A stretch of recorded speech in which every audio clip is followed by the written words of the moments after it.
The world around you seems real. It feels real. You can touch it, smell it, hear it.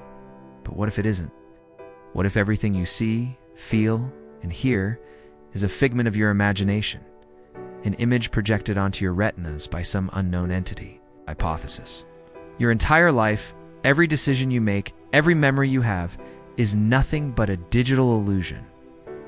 So how did this idea come about? Well, first off, let's take a brief look at its history. The idea was proposed by a philosopher named Nick Bostrom. He says that given enough technological advancement, it would become possible for a civilization to create simulations so realistic that their inhabitants would not even realize they were living in one.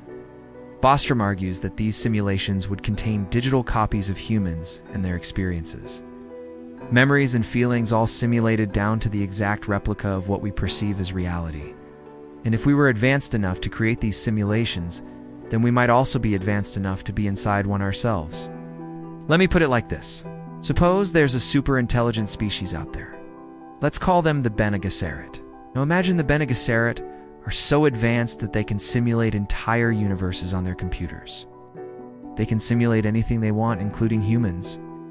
So they start creating simulations of humans. In fact, they make billions of them. And every single human in these simulations thinks that they're real. They think they're experiencing the universe just as it is. They have no idea they're actually inside a computer program. Now here's where things get weird. If these simulations are realistic enough, which they probably would need to be if they were indistinguishable from reality, then each simulated human would have their own memories, their own thoughts, and their own perceptions of reality. For example, one human might remember meeting someone important in a park on a sunny day, while another might remember having an intense argument with a loved one under a gray, cloudy sky. These simulated humans might argue with each other over whether the sky was gray or blue on that day, not realizing that it was both at the same time in different simulations. They might experience things that are impossible in the real world, like flying or telekinesis, or they might live completely ordinary lives. The point is, because they're inside a computer program, any reality can be created for them, limited only by the imagination of the Bene Gesserit. This is the simulation hypothesis. The idea that our reality is actually a computer simulation created by some advanced species or intelligence. So how likely do you think it is that we're actually living in one of these simulations? Well, according to Bostrom, it's fairly likely. He reasons that if creating simulations like this is possible, then it's likely that some advanced civilization out there is doing it. After all, if civilizations follow something resembling our own technological trajectory, then sooner or later they will have the capability to create these simulations. Therefore, he says, there's a significant chance that we're living in one of them. But don't worry. Bostrom isn't trying to convince you that the Earth is actually a globe made of cheese, or that Elvis Presley is alive. He has some more philosophical arguments to back up his claim. First, he points to the brain in a vat argument. This is the idea that if science ever becomes advanced enough, then it would be possible to create artificial environments so realistic that it would be impossible to tell the difference between them and reality. In other words, we wouldn't be able to tell if we were in a simulation or not.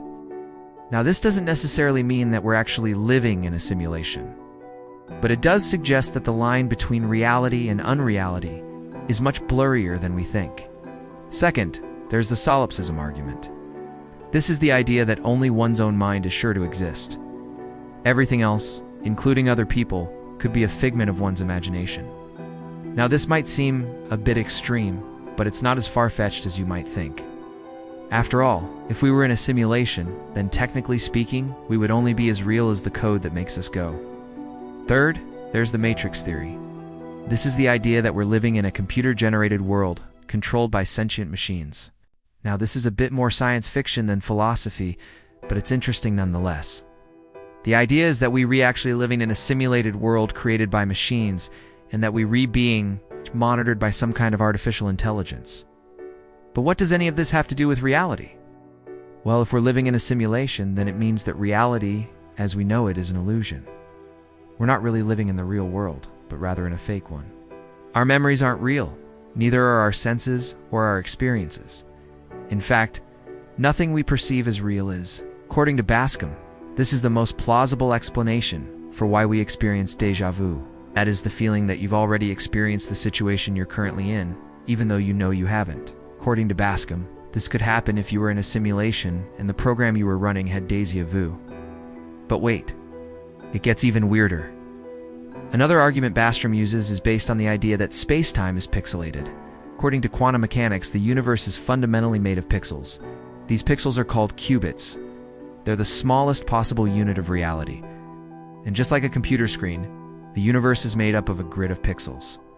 Now this might sound crazy, but it's actually pretty well-established scientific theory. In fact, some physicists believe that this pixelation is evidence that we're actually living in a simulation. Of course, there are plenty of scientists who disagree with this idea. Many of them point to the fact that we can never actually see these pixels. Even with the most advanced microscopes, we can't see any evidence of pixelation in the universe. In response to this, Bostrom argues that it's possible that we could see these pixels if we were advanced enough. Just because we couldn't see them now, doesn't mean that we could unsee them in the future. In addition to that, there's the argument from quantum indeterminacy. This is the idea that quantum mechanics introduces an element of randomness into the universe. This randomness can be used to distinguish a simulation from reality.